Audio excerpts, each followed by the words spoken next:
حضرت شیخ عبد القادر جیلانی رحمۃ اللہ علیہ فرماتے ہیں کہ ایک دفعہ بغداد میں قحط پڑا جس کی وجہ سے مجھے نہایت تنگ دستی اور مصائب کا سامنا کرنا پڑا۔ کئی روز تک میں نے کھانا نہیں کھایا بلکہ ہر گری پڑی چیز کو تلاش کر کے کھا لیتا تھا اور اسی پر گزارا کرتا تھا۔ ایک روز بھوک کی شدت اور بے تابی کی وجہ سے میں دریائے دجلہ کی طرف دوڑتا ہوا چلا گیا تاکہ وہاں پتے یا سبزی وغیرہ جو بھی ملے میں کھا سکوں، مگر میں جہاں بھی جاتا وہاں پہلے ہی لوگ موجود ہوتے، کیونکہ بغداد میں قحط پڑا ہوا تھا اور لوگ روٹی کو اور کھانے کو ترسے ہوئے تھے۔ اگر کوئی چیز ملتی تو اس پر فقراء کا ہجوم جمع ہو جاتا۔ میں ان سے مزاحمت کرنا پسند نہیں کرتا تھا۔ آخر میں شہر میں لوٹ آیا، مگر یہاں بھی مجھے کوئی چیز دستیاب نہ ہوئی تاکہ میں کچھ کھا سکوں۔ غرض یہ کہ بے چین گلی کوچوں میں لا حول ولا قوت پڑھتا ہوا مارا مارا پھرتا، بالآخر پھرتے پھرتے سوق الرحائین کی مسجد کے قریب پہنچا تو اس وقت بھوک سے بالکل بے تاب ہو گیا، دماغ چکرانے لگ گیا، حواس گم اور خطا اوسان ہو گئے، بے ہوشی طاری ہو گئی، آنکھوں کے آگے اندھیرا چھا گیا، اور اسی پریشانی کے عالم میں دوڑ کر مسجد کے گوشہ میں جا بیٹھا۔ اسی اثنا میں ایک اجمی جوان مسجد میں نان اور بھنا ہوا گوشت لے کر آیا اور کھانے لگا۔ غلبہ بھوک کی وجہ سے میری یہ کیفیت تھی کہ جب وہ کھانا کے لقمے اٹھاتا تو بے اختیار میں بھی اپنا منہ کھول دیتا، حتیٰ کہ میں نے اپنے نفس کو اس نازیبا حرکت پر ملامت کی اور کہا کہ اے نفس، بھروسہ اور توکل بھی آخر کوئی شے ہے، اتنی بے صبری کے کیا معنی ہیں۔ اتنے میں اچانک اس اجمی جوان کی نظر مجھ پر پڑی۔ مجھے دیکھتے اس نے کہا، بھائی آئیے بسم اللہ کیجئے۔ میں نے انکار کیا، لیکن اس کے بے حد اصرار نے مجھے کھانے پر مجبور کر دیا۔ ابھی میں نے تھوڑا ہی کھایا تھا کہ وہ مجھ سے میرے حالات دریافت کرنے لگا کہ آپ کون ہیں، کہاں کے باشندے ہیں اور کیا مشغلہ رکھتے ہیں۔ میں نے کہا کہ میں جیلان کا رہنے والا ہوں، یہیں پر رہتا ہوں۔ یہ سن کر اس نے مسرت انگیز لہجہ میں کہا کہ الحمدللہ میں بھی جیلان کا رہنے والا ہوں۔ اس کے بعد اس نے کہا، اچھا آپ کا نام کیا ہے؟ میں نے کہا کہ میرا نام عبد القادر ہے۔ اس نے کہا، کیا آپ ایک جیلانی نوجوان جس کا نام عبد القادر ہے اس کو جانتے ہیں؟ اس نے کہا، تو میں نے کہا کہ میں وہی عبد القادر ہوں۔ وہ گھبرایا، اس کے چہرے کا رنگ متغیر ہو گیا اور ٹپ ٹپ اس کی آنکھوں سے آنسو ٹپک پڑے اور بے چینی اور اضطراب سے کہنے لگا کہ بھائی خدا کی قسم، میں کئی روز سے آپ کو تلاش کر رہا ہوں۔ جب میں بغداد پہنچا تو میرے پاس اپنا ذاتی خرچ ہی موجود تھا، مگر جب تمہاری تلاش اور جستجو کی تو کسی سے تمہارا سراغ نہ لگا، پتہ نہ چلا، یہاں تک کہ میرا نان اور میرا نفقہ ختم ہو گیا۔ ختم ہونے کے بعد متواتر 3 دن میں اسی حالت میں رہا کہ آپ کی امانت کے سوا میرے پاس کھانے خریدنے کے لیے کچھ نہ تھا۔ آپ کی والدہ نے کچھ پیسے بھجوائے تھے، کچھ اشرفیاں بھجوائی تھی جو میرے پاس تھی، اور مجھے فاقہ کا 3 دن گزرنے کو ہے اور پے در پے فاقہ ہونے کی حالت میں 3 روز مردار کھانے کی اجازت ہوتی ہے۔ اس لیے میں آج تمہاری امانت سے ایک وقت کے کھانے کے دام نکال کر یہ کھانا خرید لایا ہوں، اور اب آپ خوشی سے یہ کھانا تناول فرما لیجئے۔ یہ آپ ہی کا کھانا ہے اور میں آپ کا مہمان ہوں۔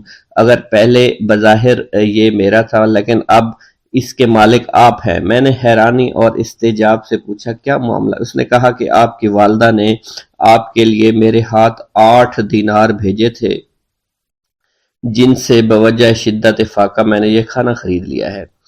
میں نے آپ کی امانت میں ایک زبردست خیانت کی جس کے ارتکاب پر میں آپ سے معافی کا خواستگار ہوں۔ اس کا یہ جواب سن کر میں نے اسے تسلی، تسکین اور اطمینان دلایا۔ پھر ہم دونوں سے جو کھانا بچا تھا وہ اس سے ہی دے کر میں نے اسے رخصت کر دیا۔ مل گیا جو اسے انعام خدا جانتے تھے، نہ برا جانتے تھے نہ بھلا جانتے تھے۔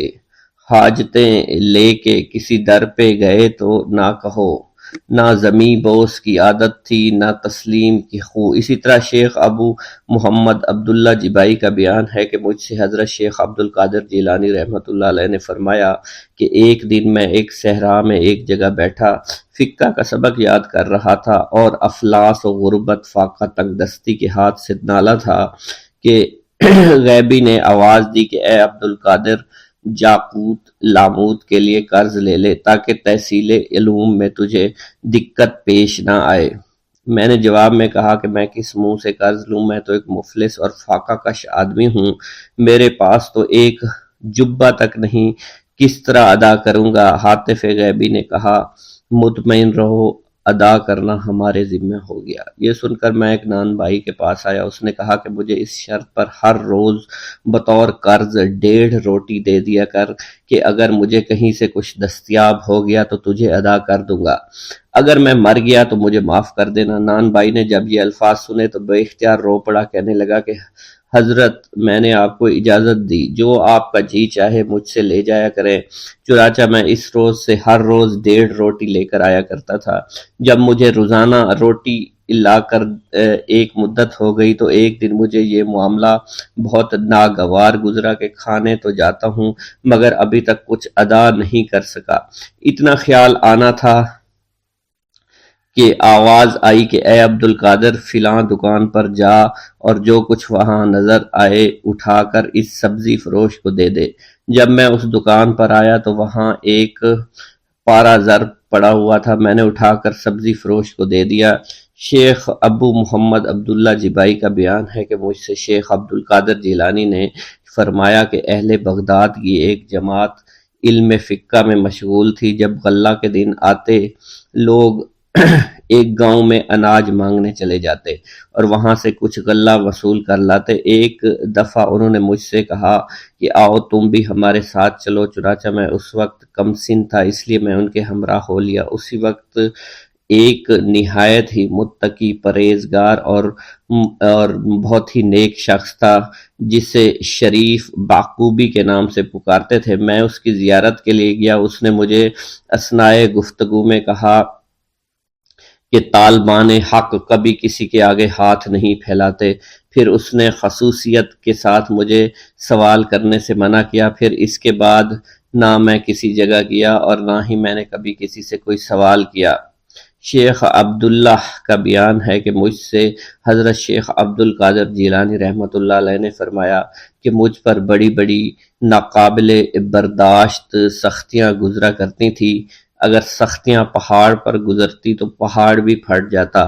جب مصائب، تکالیف، سختیاں، صعوبتیں چاروں طرف سے مجھے احاطہ کر لیتی تو میں تنگ آ کر زمین پر لیٹ جاتا اور آیت کریمہ کا ورد کرتا۔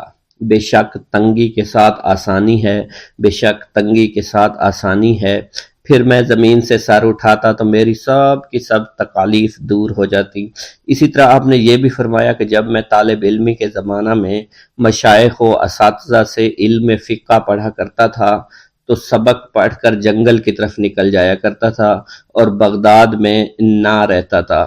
صرف جنگلوں، بیابانوں کے ویران اور خراب مقامات میں دن ہو یا رات، آندھی ہو یا جھکڑ، موسلا دھار می ہو یا اولوں کی بارش، اپنی زندگی بسر کیا کرتا تھا۔ اسی وقت سر پر ایک چھوٹا سا امامہ باندھتا اور صوف کا جبہ پہنا کرتا تھا۔ برہنہ پا کانٹوں اور پتھریلی زمین میں گھومتا رہتا تھا۔ کاہو، ساگ اور دیگر ترکاریوں کی کونپلیں جو مجھے دریائے دجلہ کے کنارے مل جایا کرتی تھی کھا لیا کرتا تھا۔ الغرض کوئی مصیبت مجھ پر ایسی نہ گزری جس کو میں نبھا نہ سکا۔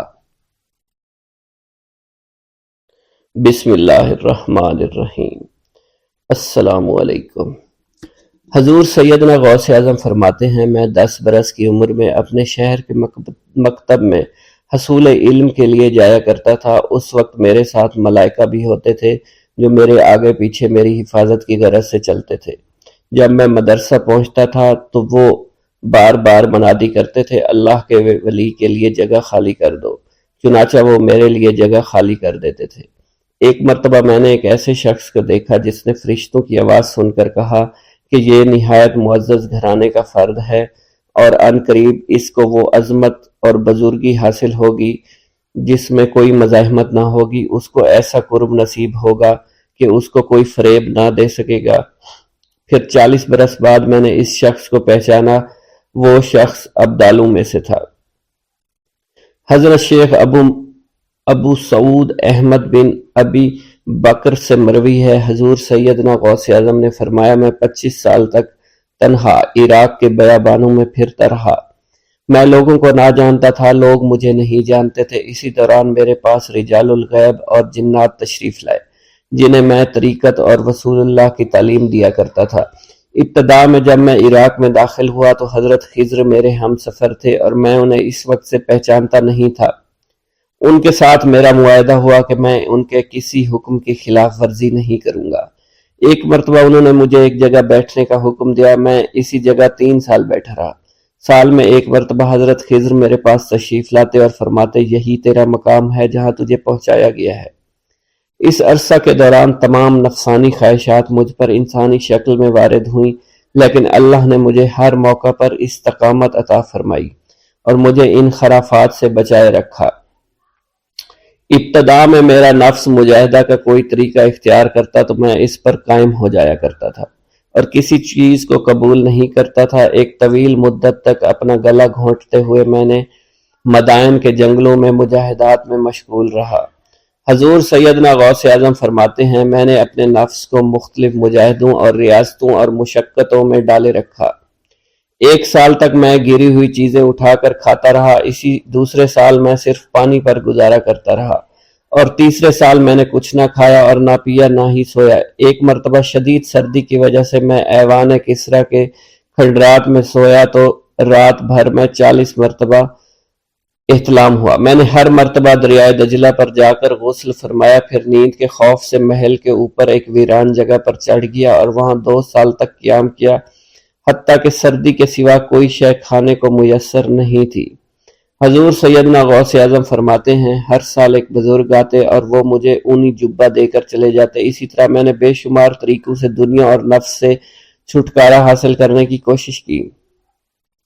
لوگ مجھے دیوانہ سمجھتے تھے، میں برہنہ جسم جنگلوں میں چلا جاتا، کانٹوں پر لوٹا شور مچایا کرتا، میرے تمام بدن سے خون جاری ہو جایا کرتا۔ لوگ مجھے اٹھا کر شفا خانے لے جایا کرتے جہاں میری حالت مزید بگڑ جایا کرتی۔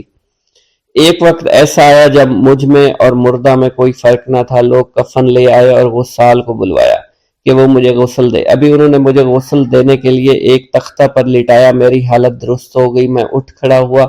طریقت کی ان پرخطر راہوں میں نہ تو میں کبھی خوف زدہ ہوا، نہ کبھی میرا نفس مجھ پر غالب پا سکا اور نہ ہی دنیا کی آسائش مجھے حیران کر سکی۔ حضور سید غوث اعظم فرماتے ہیں، شیطان نے میرے گرد بے شمار جال بچھائے۔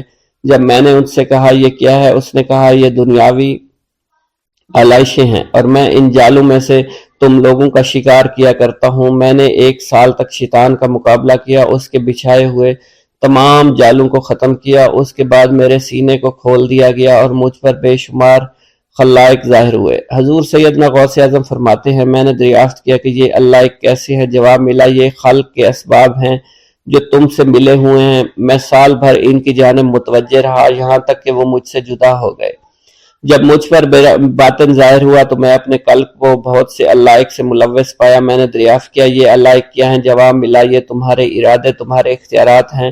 چنانچہ 1 سال تک ان کی جانب متوجہ رہا یہاں تک کہ وہ سب علائق مجھ سے دور ہو گئے اور میرا قلب ان غلاظتوں سے نجات پا گیا۔ حضور سیدنا غوث اعظم فرماتے ہیں، پھر میں نے توکل کے دروازے پر آیا، میرا مقصد پورا ہو، لیکن جب میں توکل کے دروازے پر پہنچا بے شمار لوگ وہاں موجود تھے۔ میں ہجوم کو چیرتا بڑھا اور شکر کے دروازے پر پہنچ گیا، یہاں بھی لوگوں کا جمع غفیر موجود تھا، اسے بھی چیرتا آگے بڑھا اور مشاہدہ کے دروازے پر پہنچ گیا، یہاں پر موجود ہجوم کو بھی چیرتا ہوا اندر داخل ہوا، حتیٰ کہ سب سے آخر میں مجھے فاقر کے دروازے پر لا دیا گیا۔ فقر کا دروازہ خالی تھا۔ جب میں اس دروازے میں داخل ہوا تو دیکھا جن جن چیزوں کو میں نے ترک کیا تھا وہ سب یہاں موجود تھی۔ یہاں مجھے ایک بہت بڑے روحانی خزانے کی فتوحات سے نوازا گیا۔ میرے لیے تمام دنیا کے خزانے کھول دیے گئے۔ مجھے روحانی عزت، دائمی غنا اور خالص آزادی عطا فرمائی گئی۔ میری تمام چیزیں جو میری ہستی اور میری صفات سب معدوم ہو گئی تھی، وہ میری ہستی کی جگہ کسی اور نے لے لی تھی۔ حضرت شیخ ابو سعید مخزومی نے حضور سیدنا غوث اعظم کو خرقہ خلافت سے نوازا اور فرمایا: اے عبد القادر، یہ وہ خرقہ ہے جو حضور نبی کریم صلی اللہ علیہ وسلم نے سیدنا علی المرتضیٰ کو عطا فرمایا۔ سیدنا علی المرتضیٰ نے یہ خرقہ خواجہ حسن بصری کو عطا فرمایا، جس سے ہوتا ہوا یہ مجھ تک پہنچا، اور یہ تمہاری امانت تھی جو میں نے تم تک پہنچا دی۔ حضور سیدنا غوث اعظم نے جب خرقہ مبارک کو زیب تن کیا تو آپ پر بے شمار انوار و تجلیات کی بارش ہونا شروع ہو گئی۔ میرا یہ قدم تمام اولیاء کرام کی گردن پر ہے۔ ایک مرتبہ محلہ حلبہ میں اپنے مہمان خانے میں واز فرماتے ہوئے حضور سیدنا غوث اعظم پر اچانک حالت کشف طاری ہوئی۔ آپ رحمت اللہ علیہ نے فرمایا: میرا یہ قدم ہر ولی اللہ کی گردن پر ہے۔ یہ ارشاد سن کر تمام اولیاء اللہ نے اپنی گردنیں جھکا دیں۔ صلحائے امت نے اس کی توضیح فرمائی ہے کہ آپ رحمت اللہ علیہ کے عہد مبارک اور بعد میں قیامت تک آپ کی عطا کے بغیر ولی اللہ ولایت کے درجے پر فائز نہیں ہو سکتا۔ سلطان الہند حضرت خواجہ معین الدین چشتی المعروف خواجہ غریب نواز اس وقت خراسان کے پہاڑوں پر مجاہدات میں مشغول تھے۔ انہوں نے بھی حضور سیدنا غوث اعظم کا ارشاد گرامی سن کر اپنی گردن جھکا دی اور یوں عرض گزار ہوئے: آپ کے قدمین شریفین میرے سر اور میرے آنکھوں پر ہیں۔ حضور سیدنا غوث اعظم فرماتے ہیں کہ میں 10 برس کی عمر میں اپنے شہر کے مکتب میں حصول علم کے لیے جایا کرتا تھا۔ اس وقت میرے ساتھ ملائکہ بھی ہوتے تھے جو میرے آگے پیچھے میری حفاظت کے لیے چلتے تھے۔ جب میں مدرسہ پہنچتا تو یہ منادی کرتے تھے: اللہ کے ولی کے لیے جگہ خالی کر دو۔ چنانچہ وہ میرے لیے جگہ خالی کر دیتے تھے۔ ایک مرتبہ میں نے ایک ایسے شخص کو دیکھا جس نے فرشتوں کی آواز سن کر کہا، جس میں کوئی مزاحمت نہ ہوگی، کہ یہ ایک نہایت معزز گھرانے کا فرد ہے اور عن قریب اس کو وہ عظمت حاصل ہوگی جس میں کوئی مزاحمت نہ ہوگی، اور اس کو ایسا قرب نصیب ہوگا کہ اس کو کوئی فریب نہ دے سکے گا۔ پھر 40 برس بعد میں نے اس شخص کو پہچانا۔ وہ شخص ابدالوں میں سے تھا۔ حضرت شیخ ابو سعود احمد بن بکر حریمی سے مروی ہے کہ حضور سیدنا غوث اعظم نے فرمایا کہ میں 55 سال تک تنہا عراق کے بیابانوں میں پھرتا رہا۔ میں لوگوں کو نہ جانتا، لوگ مجھے نہ جانتے۔ اسی دوران میرے پاس رجال الغیب اور جنات تشریف لاتے جنہیں میں طریقت اور اصول کی تعلیم دیتا تھا۔ ابتدا میں جب میں عراق میں داخل ہوا تو حضرت خضر میرے ہم سفر بنے، اور بعد میں اس وقت ان کو پہچانتا نہ تھا، اور اس کے ساتھ میرا معاہدہ ہوا کہ میں ان کے کسی حکم کی خلاف ورزی نہیں کروں گا۔ ایک مرتبہ انہوں نے مجھے ایک جگہ بیٹھنے کا حکم دیا اور میں اس جگہ 3 سال تک بیٹھا رہا۔ سال میں ایک مرتبہ حضرت خضر میرے پاس تشریف لاتے، فرماتے کہ یہی تیرا مقام ہے جہاں تجھے پہنچایا گیا ہے۔ اس عرصہ کے دوران تمام نفسانی خواہشات مجھ پر انسانی شکل میں وارد ہوئیں، لیکن اللہ عز و جل نے مجھے ہر موقع پر استقامت عطا فرمائی اور مجھے ان خرافات سے بچائے رکھا۔ ابتدا میں میرا نفس مجاہدہ کا کوئی طریقہ اختیار کرتا تو میں اس پر قائم ہو جاتا اور کسی چیز کو قبول نہ کرتا تھا۔ ایک طویل مدت تک اپنا گلا گھونٹتے ہوئے میں مدائن کے جنگلوں میں مجاہدات میں مشغول رہا۔ حضور سیدنا غوث اعظم فرماتے ہیں کہ میں نے اپنے نفس کو مختلف مجاہدوں، مختلف ریاضتوں اور مختلف مشقتوں میں ڈالے رکھا۔ 1 سال تک میں گری ہوئی چیزیں اٹھا کر کھاتا رہا، دوسرے سال پانی پر گزارا کیا، اور تیسرے سال نہ میں نے کچھ کھایا، نہ پیا اور نہ ہی سویا۔ ایک مرتبہ شدید سردی کی وجہ سے میں ایوان کسریٰ کے کھنڈرات میں سویا تو رات بھر میں 40 مرتبہ طبیعت خراب ہوئی۔ حضور سیدنا غوث اعظم فرماتے ہیں ہر سال ایک بزرگ آتے اور وہ مجھے جبہ دے کر چلے جاتے۔ اسی طرح میں نے بے شمار طریقوں سے دنیا اور نفس سے چھٹکارا پانے کی کوشش کی۔ لوگ مجھے دیوانہ سمجھتے تھے۔ میں برہنہ جسم جنگلوں میں چلا جاتا اور کانٹوں پر لوٹتا شور مچاتا تھا۔ میرا تمام بدن سے خون جاری ہو جایا کرتا تھا اور لوگ مجھے اٹھا کر شفا خانے لے جایا کرتے، جہاں میری حالت مزید بگڑ جاتی۔ ایک وقت ایسا بھی آیا جب مجھ میں اور مردہ میں کوئی فرق نہ تھا۔ لوگ کفن لے کر آئے، غسال کو بلوایا کہ وہ مجھے غسل دے دیں۔ ابھی انہوں نے مجھے غسل دینے کے لیے تختہ پر ڈالا ہی تھا کہ میری حالت درست ہو گئی۔ میں اٹھ کھڑا ہوا۔ طریقت کی ان پرخطر راہوں میں نہ تو میں کبھی خوف زدہ ہوا اور نہ کبھی میرا نفس مجھ پر غلبہ پا سکا اور نہ ہی دنیا کی آرائش مجھے حیران کر سکی۔ حضور سیدنا غوث اعظم فرماتے ہیں شیطان نے میرے گرد بے شمار جال بچھائے۔ جب میں نے اس سے کہا کہ یہ کیا ہے تو اس نے کہا یہ دنیاوی چیزیں ہیں اور میں ان جالوں سے تم جیسوں کو شکار کرتا ہوں۔ میں نے 1 سال تک شیطان کا مقابلہ کیا، اس کے بچھائے ہوئے تمام جالوں کو ختم کر دیا۔ اس کے بعد میرے سینے کو کھول دیا گیا اور مجھ پر بے شمار خلائق ظاہر ہوئے۔ حضور سیدنا غوث اعظم فرماتے ہیں میں نے دریافت کیا کہ یہ علائق کیسے ہیں؟ جواب ملا کہ یہ خلق کے اسباب ہیں جو تم سے ملے ہوئے ہیں۔ میں سال بھر ان کی جانب متوجہ رہا یہاں تک کہ وہ مجھ سے جدا ہو گئے۔ جب مجھ پر میرا باطن ظاہر کیا گیا تو میں نے اپنے قلب کو بہت سے علائق سے ملوث پایا۔ میں نے دریافت کیا کہ یہ علائق کیا ہیں؟ جواب ملا یہ تمہارے ارادے، تمہارے اختیارات ہیں۔ چنانچہ 1 سال تک ان کی جانب متوجہ رہا کہ وہ مجھ سے دور ہو گئے۔ میرا قلب ان تمام غلاظتوں سے نجات پا گیا۔ پھر مجھ پر میرے نفس کو ظاہر کیا گیا۔ میں نے اس کا مشاہدہ کیا، مجھے معلوم ہوا اس کے ساتھ کچھ امراض اور بھی ہیں اور نفس کی خواہشات زندہ ہیں۔ نفس کا شیطان سرکش ہے۔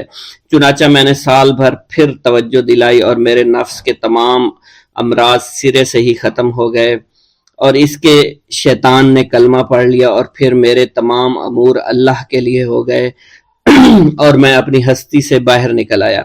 حضور سیدنا غوث اعظم فرماتے ہیں پھر میں توکل کے دروازے پر آیا تاکہ میرا مقصد پورا ہو، لیکن جب میں نے توکل کے دروازے پر پہنچا تو بے شمار لوگ موجود تھے۔ میں اس ہجوم کو چیرتا ہوا آگے بڑھا اور شکر کے دروازے پر پہنچ گیا۔ یہاں پر بھی لوگوں کا جمع غفیر موجود تھا، اسے بھی چیرتا ہوا آگے بڑھا اور مشاہدہ کے دروازے پر پہنچ گیا اور یہاں پر موجود ہجوم کو چیرتا ہوا اندر داخل ہوا، حتیٰ کہ سب سے آخر میں مجھے فقر کے دروازے پر لایا گیا۔ فقر کا دروازہ خالی تھا۔ جب اس دروازہ میں میں داخل ہوا تو دیکھا جن جن چیزوں کو میں نے ترک کیا تھا وہ سب یہاں موجود تھیں۔ یہاں مجھے ایک بہت بڑے روحانی خزانے کی فتوحات سے نوازا گیا اور میرے لیے تمام دنیا کے خزانے کھول دیے گئے۔ مجھے روحانی عزت، دائمی فنا اور خالص آزادی عطا فرمائی گئی۔ میری تمام چیزیں جو میری ہستی اور میری صفات سب معدوم ہو گئیں اور میری ہستی کی جگہ کسی اور نے لے لی۔ حضرت شیخ ابو سعید مخزومی نے حضور سیدنا غوث اعظم کو خرقہ خلافت سے نوازا اور فرمایا اے عبد القادر، یہ وہ خرقہ ہے جو حضور نبی کریم صلی اللہ علیہ وسلم نے حضرت سیدنا علی المرتضیٰ کو عطا فرمایا، اور حضرت سیدنا علی المرتضیٰ نے یہ خرقہ حضرت خواجہ حسن بصری کو عطا فرمایا تھا، جس سے ہوتا ہوا یہ خرقہ مجھ تک پہنچا، اور یہ تمہاری امانت تھی جو میں نے تم تک آج پہنچا دی ہے۔ حضور سیدنا غوث اعظم نے جب خرقہ مبارک کو زیب تن کیا تو آپ پر بے شمار انوار و تجلیات کی بارش ہونا شروع ہو گئی۔ حضور سیدنا غوث اعظم نے حضرت شیخ ابو سعید مخزومی کے مدرسہ میں تدریسی فرائض سر انجام دینا شروع کر دیے۔ آپ کے لیے فی الحال تدریسی مصروفیات کے علاوہ کوئی کام نہ تھا۔ آپ کی شبانہ روز کی محنت سے آپ کے نام کا شعرہ کچھ ہی دنوں میں سارے بغداد میں پھیل گیا۔ طلبہ دور دراز کے علاقوں سے علم کے حصول کے لیے آنے لگے۔ طلبہ کی تعداد جب مزید بڑھنا شروع ہو گئی تو ارد گرد کے کئی مکانات کو خرید کر مدرسہ میں داخل کر لیا گیا۔ کتب سیر میں منقول ہے کہ 528 ہجری میں آپ مدرسہ نظامیہ کی وسیع عمارت تعمیر فرما چکے تھے۔ اس مدرسہ کی تعمیر میں آپ نے بحیثیت مزدور بھی حصہ لیا تھا۔ حضرت شیخ ابو الخشاب سے مروی ہے کہ میں جوانی میں جب علم نحو پڑھ رہا تھا تو لوگوں نے مجھے حضور سیدنا غوث اعظم کے پاس جانے کا مشورہ دیا۔ اور اس کی وجہ سے مجھے بھی اشتیاق ہوا کہ میں آپ کا واز سنوں۔ ایک مرتبہ کچھ لوگوں کے ہمراہ آپ کی مجلس میں دوستوں کے ہمراہ حاضر ہوا۔ آپ نے میری جانب توجہ کرتے ہوئے فرمایا ہماری صحبت اختیار کر لو، چنانچہ میں نے آپ کے فرمان کے مطابق آپ کی صحبت کو اختیار کر لیا۔ آپ نے مجھے علم نحو کے علاوہ علوم عقلیہ اور تقلد حاصل کیے جس سے مجھے کوئی واقفیت پہلے نہیں تھی۔ 1 سال کے عرصہ میں آپ کی نظر کرم سے میں نے وہ علوم حاصل کر لیے جو گزشتہ اتنی عمر گزارنے کے باوجود بھی مجھے حاصل نہیں ہوئے تھے۔ منقول ہے حضرت شیخ بقا بن بطو، شیخ علی بن ہیتی اور شیخ کیلوی جب حضور سیدنا غوث اعظم کے مدرسہ میں آتے تو جھاڑو دیا کرتے تھے اور چھڑکاؤ کرتے تھے، لیکن آپ کی اجازت کے بغیر کبھی اندر داخل نہ ہوتے تھے۔ اجازت ملنے کے بعد آپ حضرات اندر داخل ہوتے اور اجازت ملنے پر ہی بیٹھتے تھے۔ آپ سے امان طلب کرتے اور امان مل جانے کے بعد مؤدب ہو کر بیٹھ جاتے۔ جس وقت آپ کہیں جانے کا ارادہ کرتے تو یہ حضرات سواری کے ہمراہ چلتے۔ آپ انہیں اس فعل سے منع فرمایا کرتے تھے اور کہتے تھے کہ ہمیں آپ کے ذریعے قرب الہی حاصل ہوا ہے۔ حضرت شیخ محمد قائل الادنیٰ سے مروی ہے کہ ایک مرتبہ حضور سیدنا غوث اعظم سے دریافت کیا گیا کہ آپ کی بزرگی اور عظمت کا راز کیا ہے۔ آپ نے فرمایا کہ میں کبھی جھوٹ نہیں بولتا اور کبھی کسی سے کذب بیانی نہیں کرتا۔ بسم اللہ الرحمن الرحیم۔ ناظرین گرامی، روایت میں آتا ہے کہ قطب الاقطاب حضرت شیخ عبد القادر جیلانی الحسنی والحسینی الجیلانی، حضرت غوث اعظم شیخ عبد القادر جیلانی رحمۃ اللہ علیہ جب نماز ادا کرتے تو بہت زار و قطار رویا کرتے، یعنی گریہ زاری کیا کرتے تھے۔ روتے روتے آپ کی ہچکی بن جایا کرتی تھی۔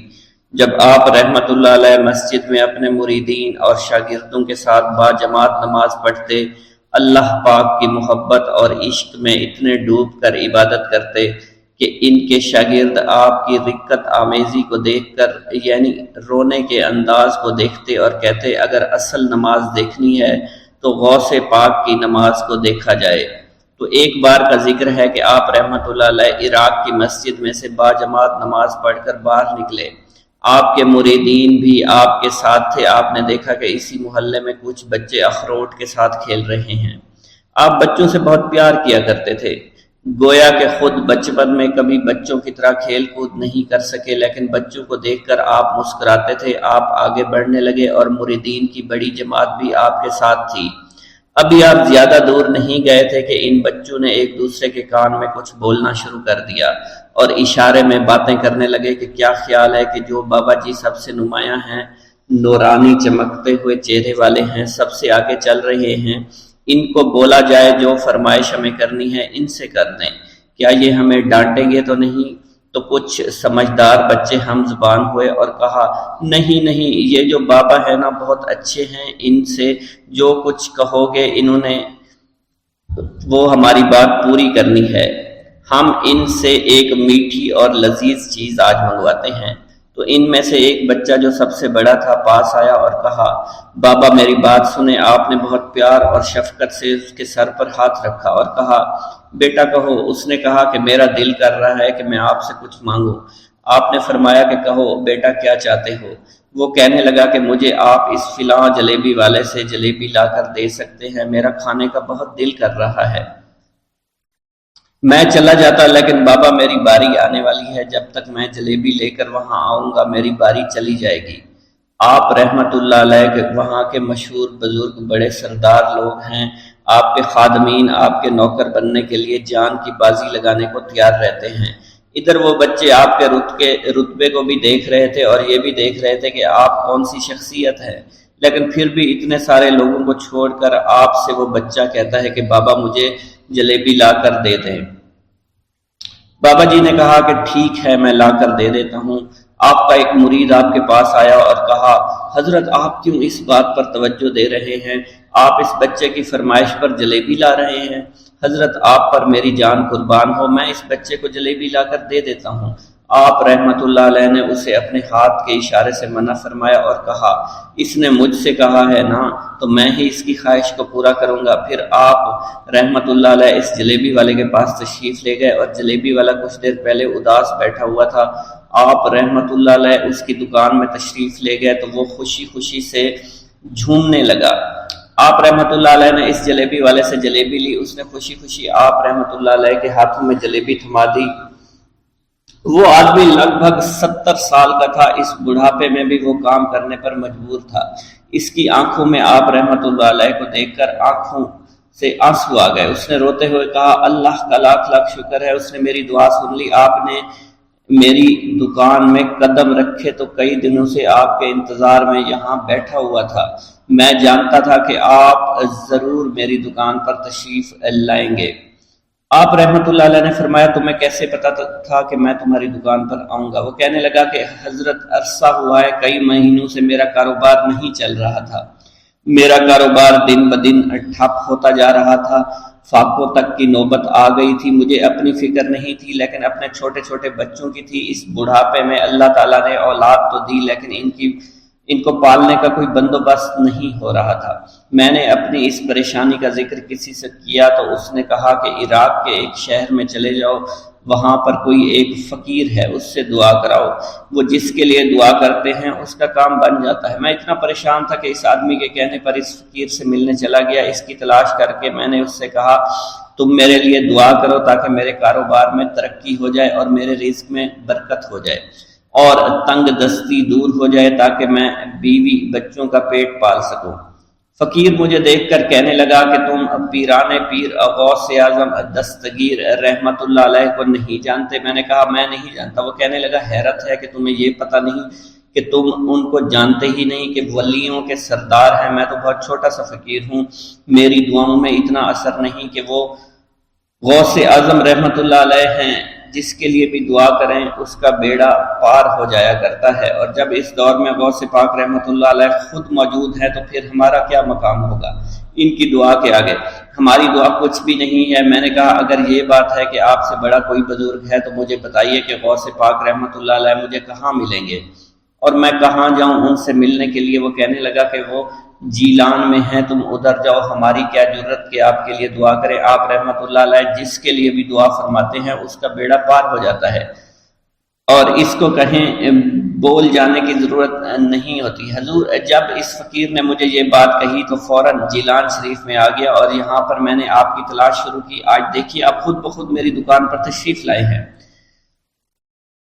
اب دیکھیے کہ آپ کے آنے سے کیسا نور میری دکان میں آ گیا ہے۔ حضور میرے حق میں دعا فرما دیجئے، اللہ پاک میری زندگی کو آسانیاں عطا فرمائے، مجھے اپنی بیوی اور بچوں کی بہت فکر ہے۔ آپ رحمت اللہ علیہ نے فرمایا پریشان ہونے کی ضرورت نہیں، اللہ تعالیٰ سب معاملات ٹھیک فرما دے گا۔ یہ کہہ کر آپ تشریف لے گئے، اس بچے کے پاس آئے اور اس کے ہاتھ میں جلیبی تھما دی۔ ابھی وہاں سے جانے والے تھے، دوسرا بچہ آیا، اس نے کہا کہ بابا آپ نے اسے تو جلیبی لا کر دی ہے، مجھے بھی لا کر دیں۔ آپ نے اس سے بھی تسلی دی اور کہا میں تمہیں بھی جلیبی لا کر دے دیتا ہوں بیٹا۔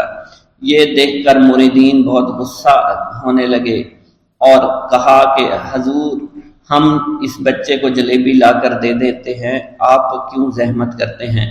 لیکن آپ نے فرمایا نہیں، یہ بچے مجھ سے کہہ رہے ہیں نا، میں ان کا نہیں ٹال سکتا۔ حضور آپ بہت مصروف شخصیت ہے، کیوں ان چھوٹے بچوں کی باتیں سن رہے ہیں؟ آپ نے ہاتھ کے اشارے سے انہیں روکا اور فرمایا اللہ تعالیٰ نے ہمیں جس کام کے لیے چنا ہے بس وہ کام ہی ہم کر رہے ہیں، تم لوگ اللہ پاک کی حکمت کو نہیں سمجھ رہے۔ پھر آپ جتنی بار وہ بچے آپ کو بھیجتے رہے، آپ رحمت اللہ علیہ ان کے لیے جلیبیاں لاتے رہے، حتیٰ کہ آخری بچے کو بھی آپ نے جلیبی لا کر دے دی اور وہ مزے سے کھانے لگے۔ جلیبی کھانے کے بعد وہ آپ کو دعائیں کرنے لگے اور کہا آپ بہت اچھے انسان ہیں، جیسا کہ آپ کے بارے میں ہم نے سنا تھا آپ ویسے ہی ہیں، آپ اخلاق کے بہت عمدہ ہیں، آپ کی سخاوت کے بارے میں ہم نے جتنا سن رکھا تھا آپ اتنے ہی سخی ہیں، ہم آپ سے بہت خوش ہوئے۔ آپ رحمت اللہ علیہ مسکرائے، بچوں کی خوشی دیکھ کر آپ کو دلی اطمینان ملا۔ اب ایک اور نماز کا وقت ہو رہا تھا، آپ نے مریدین سے کہا کہ چلو نماز پڑھنے کے لیے مسجد میں چلتے ہیں۔ وہ سب مل کر مسجد میں چلے گئے اور اللہ کی عبادت۔ بسم اللہ الرحمن الرحیم۔ ناظرین گرامی، روایت میں آتا ہے کہ قطب الاقطاب حضرت شیخ عبد القادر جیلانی الحسنی والحسینی الجیلانی، حضرت غوث اعظم شیخ عبد القادر جیلانی رحمۃ اللہ علیہ جب نماز ادا کرتے تو بہت زار و قطار رویا کرتے، یعنی گریہ زاری کیا کرتے تھے۔ روتے روتے آپ کی ہچکی بن جایا کرتی تھی۔ جب آپ رحمت اللہ علیہ مسجد میں اپنے مریدین اور شاگردوں کے ساتھ باجماعت نماز پڑھتے، اللہ پاک کی محبت اور عشق میں اتنے ڈوب کر عبادت کرتے کہ ان کے شاگرد آپ کی رقت آمیزی کو دیکھ کر، یعنی رونے کے انداز کو دیکھتے اور کہتے اگر اصل نماز دیکھنی ہے تو غوث پاک کی نماز کو دیکھا جائے۔ تو ایک بار کا ذکر ہے کہ آپ رحمت اللہ علیہ عراق کی مسجد میں سے باجماعت نماز پڑھ کر باہر نکلے۔ آپ کے مریدین بھی آپ کے ساتھ تھے۔ آپ نے دیکھا کہ اسی محلے میں کچھ بچے اخروٹ کے ساتھ کھیل رہے ہیں۔ آپ بچوں سے بہت پیار کیا کرتے تھے، گویا کہ خود بچپن میں کبھی بچوں کی طرح کھیل کود نہیں کر سکے، لیکن بچوں کو دیکھ کر آپ مسکراتے تھے۔ آپ آگے بڑھنے لگے اور مریدین کی بڑی جماعت بھی آپ کے ساتھ تھی۔ ابھی آپ زیادہ دور نہیں گئے تھے کہ ان بچوں نے ایک دوسرے کے کان میں کچھ بولنا شروع کر دیا اور اشارے میں باتیں کرنے لگے کہ کیا خیال ہے کہ جو بابا جی سب سے نمایاں ہیں، نورانی چمکتے ہوئے چہرے والے ہیں، سب سے آگے چل رہے ہیں، ان کو بولا جائے جو فرمائش ہمیں کرنی ہے ان سے کر دیں، کیا یہ ہمیں ڈانٹیں گے تو نہیں؟ تو کچھ سمجھدار بچے ہم زبان ہوئے اور کہا نہیں نہیں، یہ جو بابا ہے نا بہت اچھے ہیں، ان سے جو کچھ کہو گے انہوں نے وہ ہماری بات پوری کرنی ہے، ہم ان سے ایک میٹھی اور لذیذ چیز آج منگواتے ہیں۔ تو ان میں سے ایک بچہ جو سب سے بڑا تھا پاس آیا اور کہا بابا میری بات سنیں۔ آپ نے بہت پیار اور شفقت سے اس کے سر پر ہاتھ رکھا اور کہا بیٹا کہو۔ اس نے کہا کہ میرا دل کر رہا ہے کہ میں آپ سے کچھ مانگوں۔ آپ نے فرمایا کہ کہو بیٹا کیا چاہتے ہو؟ وہ کہنے لگا کہ مجھے آپ اس فلاں جلیبی والے سے جلیبی لا کر دے سکتے ہیں، میرا کھانے کا بہت دل کر رہا ہے۔ میں چلا جاتا لیکن بابا میری باری آنے والی ہے، جب تک میں جلیبی لے کر وہاں آؤں گا میری باری چلی جائے گی۔ آپ رحمت اللہ علیہ کے وہاں کے مشہور بزرگ بڑے سردار لوگ ہیں، آپ کے خادمین آپ کے نوکر بننے کے لیے جان کی بازی لگانے کو تیار رہتے ہیں۔ ادھر وہ بچے آپ کے رتبے کو بھی دیکھ رہے تھے اور یہ بھی دیکھ رہے تھے کہ آپ کون سی شخصیت ہے، لیکن پھر بھی اتنے سارے لوگوں کو چھوڑ کر آپ سے وہ بچہ کہتا ہے کہ بابا مجھے جلیبی لا کر دے دیں۔ بابا جی نے کہا کہ ٹھیک ہے میں لا کر دے دیتا ہوں۔ آپ کا ایک مرید آپ کے پاس آیا اور کہا حضرت آپ کیوں اس بات پر توجہ دے رہے ہیں، آپ اس بچے کی فرمائش پر جلیبی لا رہے ہیں؟ حضرت آپ پر میری جان قربان ہو، میں اس بچے کو جلیبی لا کر دے دیتا ہوں۔ آپ رحمت اللہ علیہ نے اسے اپنے ہاتھ کے اشارے سے منع فرمایا اور کہا اس نے مجھ سے کہا ہے نا تو میں ہی اس کی خواہش کو پورا کروں گا۔ پھر آپ رحمت اللہ علیہ اس جلیبی والے کے پاس تشریف لے گئے اور جلیبی والا کچھ دیر پہلے اداس بیٹھا ہوا تھا۔ آپ رحمت اللہ علیہ اس کی دکان میں تشریف لے گئے تو وہ خوشی خوشی سے جھومنے لگا۔ آپ رحمت اللہ علیہ نے اس جلیبی والے سے جلیبی لی، اس نے خوشی خوشی آپ رحمت اللہ علیہ کے ہاتھوں میں جلیبی تھما دی۔ وہ آدمی لگ بھگ 70 سال کا تھا، اس بڑھاپے میں بھی وہ کام کرنے پر مجبور تھا۔ اس کی آنکھوں میں آپ رحمت اللہ علیہ کو دیکھ کر آنکھوں سے آنسو آ گئے۔ اس نے روتے ہوئے کہا اللہ کا لاکھ لاکھ شکر ہے، اس نے میری دعا سن لی۔ آپ نے میری دکان میں قدم رکھے تو کئی دنوں سے آپ کے انتظار میں یہاں بیٹھا ہوا تھا۔ میں جانتا تھا کہ آپ ضرور میری دکان پر تشریف لائیں گے۔ آپ رحمت اللہ علیہ نے فرمایا تمہیں کیسے پتا تھا کہ میں تمہاری دکان پر آؤں گا؟ وہ کہنے لگا کہ حضرت عرصہ ہوا ہے، کئی مہینوں سے میرا کاروبار نہیں چل رہا تھا، میرا کاروبار دن بدن ٹھپ ہوتا جا رہا تھا، فاقوں تک کی نوبت آ گئی تھی۔ مجھے اپنی فکر نہیں تھی لیکن اپنے چھوٹے چھوٹے بچوں کی تھی۔ اس بڑھاپے میں اللہ تعالیٰ نے اولاد تو دی لیکن ان کو پالنے کا کوئی بندوبست نہیں ہو رہا تھا۔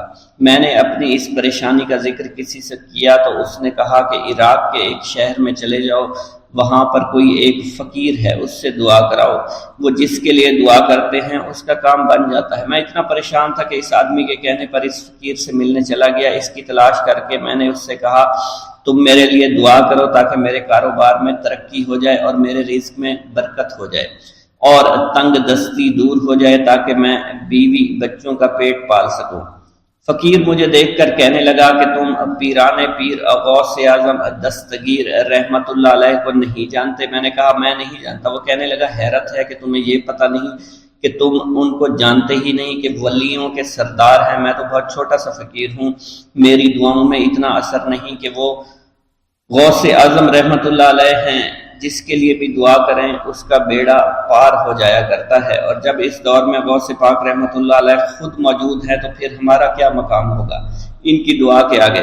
ہماری دعا کچھ بھی نہیں ہے۔ میں نے کہا اگر یہ بات ہے کہ آپ سے بڑا کوئی بزرگ ہے تو مجھے بتائیے کہ غوث پاک رحمت اللہ علیہ مجھے کہاں ملیں گے اور میں کہاں جاؤں ان سے ملنے کے لیے؟ وہ کہنے لگا کہ وہ جیلان میں ہیں، تم ادھر جاؤ، ہماری کیا جرت کہ آپ کے لیے دعا کریں۔ آپ رحمت اللہ علیہ جس کے لیے بھی دعا فرماتے ہیں اس کا بیڑا پار ہو جاتا ہے، اور اس کو کہیں بول جانے کی ضرورت نہیں ہوتی۔ حضور جب اس فقیر نے مجھے یہ بات کہی تو فوراً جیلان شریف میں آ گیا، اور یہاں پر میں نے آپ کی تلاش شروع کی۔ آج دیکھیے آپ خود بخود میری دکان پر تشریف لائے ہیں،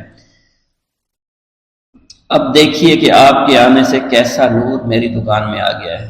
حضور میرے حق میں دعا فرما دیجئے، اللہ پاک میری زندگی کو آسانیاں عطا فرمائے، مجھے اپنی بیوی اور بچوں کی بہت فکر ہے۔ آپ رحمت اللہ علیہ نے فرمایا پریشان ہونے کی ضرورت نہیں، اللہ تعالیٰ سب معاملات ٹھیک فرما دے گا۔ یہ کہہ کر آپ تشریف لے گئے، اس بچے کے پاس آئے اور اس کے ہاتھ میں جلیبی تھما دی۔ ابھی وہاں سے جانے والے تھے، دوسرا بچہ آیا، اس نے کہا کہ بابا آپ نے اسے تو جلیبی لا کر دی ہے، مجھے بھی لا کر دیں۔ آپ نے اس سے بھی تسلی دی اور کہا میں تمہیں بھی جلیبی لا کر دے دیتا ہوں بیٹا۔ یہ دیکھ کر مریدین بہت غصہ ہونے لگے اور کہا کہ حضور ہم اس بچے کو جلیبی لا کر دے دیتے ہیں، آپ کیوں زحمت کرتے ہیں؟ لیکن آپ نے فرمایا نہیں، یہ بچے مجھ سے کہہ رہے ہیں نا، میں ان کا نہیں ٹال سکتا۔ حضور آپ بہت مصروف شخصیت ہے، کیوں ان چھوٹے بچوں کی باتیں سن رہے ہیں؟ آپ نے ہاتھ کے اشارے سے انہیں روکا اور فرمایا اللہ تعالیٰ نے ہمیں جس کام کے لیے چنا ہے بس وہ کام ہی ہم کر رہے ہیں، تم لوگ اللہ پاک کی حکمت کو نہیں سمجھ رہے۔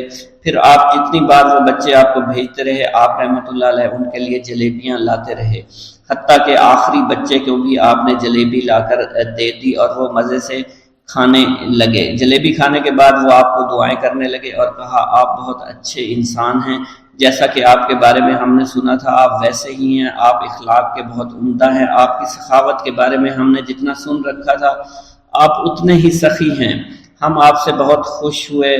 آپ رحمت اللہ علیہ مسکرائے، بچوں کی خوشی دیکھ کر آپ کو دلی اطمینان ملا۔ اب ایک اور نماز کا وقت ہو رہا تھا، آپ نے مریدین سے کہا کہ چلو نماز پڑھنے کے لیے مسجد میں چلتے ہیں۔ وہ سب مل کر مسجد میں چلے گئے اور اللہ کی عبادت میں مصروف ہو گئے۔